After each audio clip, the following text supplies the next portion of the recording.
ಈಗಿರ್ತಕ್ಕಂಥ ಮೂಲ ನಾಲೆಯ ಮುಖಾಂತರನೇ ಸುಮಾರು 600 ಕ್ಯೂಸೆಕ್ಸ್ ನೀರು ಹರಿಸಲಿಕ್ಕೆ ಸಾಧ್ಯ. ಅಲ್ಲಿಂದ ಲೀಕ್ ಕ್ಯಾನಲ್ ಮುಖಾಂತರ ಬಂದರೂ ಹರಿಲಿಕ್ಕೆ ಸಾಧ್ಯ ಇರ್ತಕ್ಕಂಥದ್ದು 500 ಕ್ಯೂಸೆಕ್ಸ್ ಮಾತ್ರ. ಹಾಗಾಗಿ ಸಾಧ್ಯ ಆಗಿತ್ತು. ಅಂತರ್ಜಲ ಮೇಲೆ ಬಂದಿತ್ತು. ಈ ಎಲ್ಲ ರೈತರಿಗೆ ಕೃಷ್ಣಪ್ಪನವರಿಗೆ ಸುಮಾರು 16 ಲಕ್ಷಗಳ ಜನರ ಹಿತವನ್ನ ಕಡೆಗಣಿಸಿ ಅವರಿಗೆ ತೊಂದರೆ ಕೊಟ್ಟು ನೀರು ತಗೊಂಡು ಹೋಗ್ತಕ್ಕಂಥ ಪ್ರಯತ್ನದಲ್ಲಿ ಸರ್ಕಾರ ಇದೆ.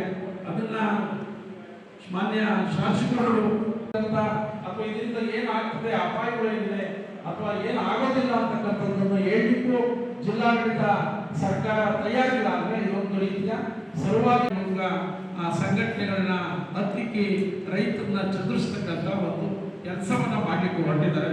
ಹಾಗಾಗಿ ನಾವೆಲ್ಲ ಪಕ್ಷಾತೀತವಾಗಿ ಎಲ್ಲರೂ ಈ ಒಂದು ರೈತ ಹೋರಾಟ ವೇದಿಕೆಯ ಮುಖಾಂತರ ಒಂದು ಗಟ್ಟಿ ಹೋರಾಟವನ್ನು ಮಾಡಬೇಕಾದಂತ ಅವಶ್ಯಕತೆ ಜೊತೆಗೆ ಯಾರು ಕುಣಿಗಲ್ ತಾಲೂಕಾಗಲಿ ಕುಣಿಗಲ್ ತಾಲೂಕಿಗೆ ಕೊಡಬೇಕಾಗಿರ್ತಕ್ಕಂತಹ 3 TMC ನೀರಿಗಾಗಲಿ ಮಾಗಡಿ ಮತ್ತು ಕುಣಿಗಲ್ನ 86 ಕೆರೆಗೆ ಹರಿಸತಕ್ಕಂಥ ಕುಡಿಯುವ ನೀರಿಗಾಗಿ ಯಾರು ನಾವು ವಿರೋಧ ಮಾಡ್ತಕ್ಕಂಥವರಲ್ಲ. ನಾವು ಯಾರು ವಿರೋಧ ಮಾಡೇ ಇಲ್ಲ. ಈ ಜಿಲ್ಲೆಯ ಸಚಿವರು ಅನೇಕ ಆಡಳಿತ ಪಕ್ಷದ ಶಾಸಕರ ಮೌನವನ್ನ ಬಳಕೆ ಮಾಡಿಕೊಂಡು ಇವತ್ತು ಜಲಸಂಪನ್ಮೂಲ ಸಚಿವರು ಇಡೀ ಜಿಲ್ಲೆಯ ಯಾರೋ ಪುಣ್ಯಾತ್ಮರು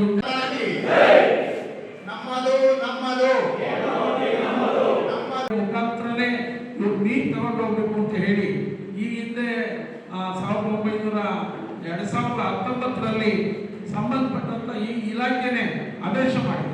ಇದರ ಅವಶ್ಯಕತೆ ಇಲ್ಲ. ಲೀಕ್ ಕ್ಯಾನಲ್ದು ಹಾಗಾಗಿ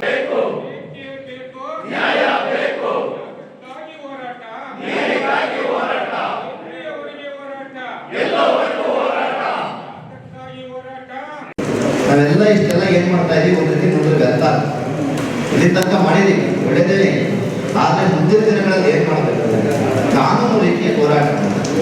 ಕಾನೂನು ರೀತಿ ಹೋರಾಟ ಮಾಡ್ಬೇಕಾದ್ರೆ ಏನನ್ನ ಗಮನಿಸ್ಬೇಕು, ಅವ್ರು ಹೇಮಾವತಿ ನಾಲೆಯನ್ನು ಮಾಡ್ತಾ ಇರೋದ್ರಲ್ಲಿ ಏನ್ ವೀಕ್ನೆಸ್ ಇದೆ ಅನ್ನೋದನ್ನ ಗಮನಿಸ್ಬೇಕು.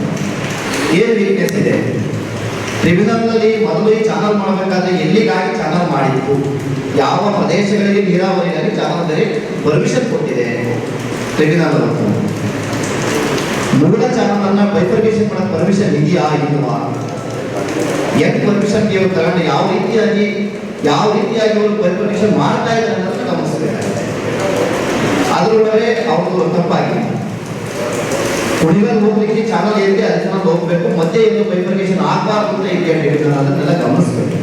ಅದನ್ನ ಗಮನದಲ್ಲಿ ಇಟ್ಕೊಂಡು ಕಾನೂನು ರೀತಿಯ ಹೋರಾಟ ಮಾಡಬೇಕು. ಇನ್ನೊಂದು, ಅವ್ರು ಚಾನಲ್ ಮಾಡ್ತಿರ್ಬೇಕಾದ್ರೆ ಎಲ್ಲ ಜಮೀನುಗಳನ್ನ 6141 ಆಗಿದೆಯಾ, ಭೂ ಕಂದಾಯ ಇಲಾಖೆಯಿಂದ ಕಾವೇರಿ ನೀರಾವರಿ ಮುಖ್ಯ ಅಕ್ವೈರೇಷನ್ ಆಗಿದೆಯಾ ಜಮೀನು, ಆಗಲೇ ಅವ್ರು ಏನ್ ಮಾಡ್ತಾ ಇದ್ದಾರೆ, ಇವನ್ನೆಲ್ಲ ನಾವೇನೆಲ್ಲ ಇದ್ದಿದ್ದೇವೆ ವೀಕ್ನೆಸ್ ಇದೆ ಅವತ್ತು, ಅವನ್ನೆಲ್ಲ ಇಟ್ಕೊಂಡು ಅದ್ರ ಮೇಲೆ ಕಾನೂನು ರೀತಿ ಹೋರಾಟ ಮಾಡಬೇಕು. ಪ್ರಮುಖವಾಗಿ ಮಾಡಬೇಕಾದ್ರೆ ಕಾನೂನು ರೀತಿ ಹೋರಾಟ ಆಗಬೇಕು. ಸುಮ್ಮನೆ ನಾವು ಕೂಗಾಡೋದ್ರಿಂದ ಅವ್ರು ಅರೆಸ್ಟ್ ಮಾಡ್ತಾರೆ, ಕರ್ಕೊಂಡೋಗಿ ಎಲ್ಲೋ ಬಿಡ್ತಾರೆ, ಕರ್ಕೊಂಡು ಬಿಡ್ತಾರೆ, ಅಷ್ಟೇ ಆಗಲ್ಲ. ಕಾನೂನು ರೀತಿ ಹೋರಾಟ ಮಾಡಿ ಸ್ಟೇ ತಗೊಳ್ಳಿಕ್ಕೆ ಮಾಡಲೇಬೇಕು. ಎರಡನೇದಾಗಿ ರೈತರುಗಳು ಹೆಚ್ಚಿನ ಸಂಖ್ಯೆಯಲ್ಲಿ ಭಾಗವಹಿಸ್ತಾರೆ. ಸುಮ್ಮನೆ ಈಗ ಆಗಲ್ಲ, ತುಂಬಿ ಆಗ್ಬೇಕು, ಹೋರಾಟ ಆಗಬೇಕು. ಏನಾರ ನಿಲ್ಲಿಸ್ತೀವಿ ಅಂತ ಹೇಳ್ಬೋದು. ಪೊಲೀಸ್ ನಾವು 100 ಜನ ಇದ್ರೆ ನಾವು 500 ಜನ ಹೋಗ್ಬೋದು. ಪೊಲೀಸ್ 500 ಜನ ಅವರೇ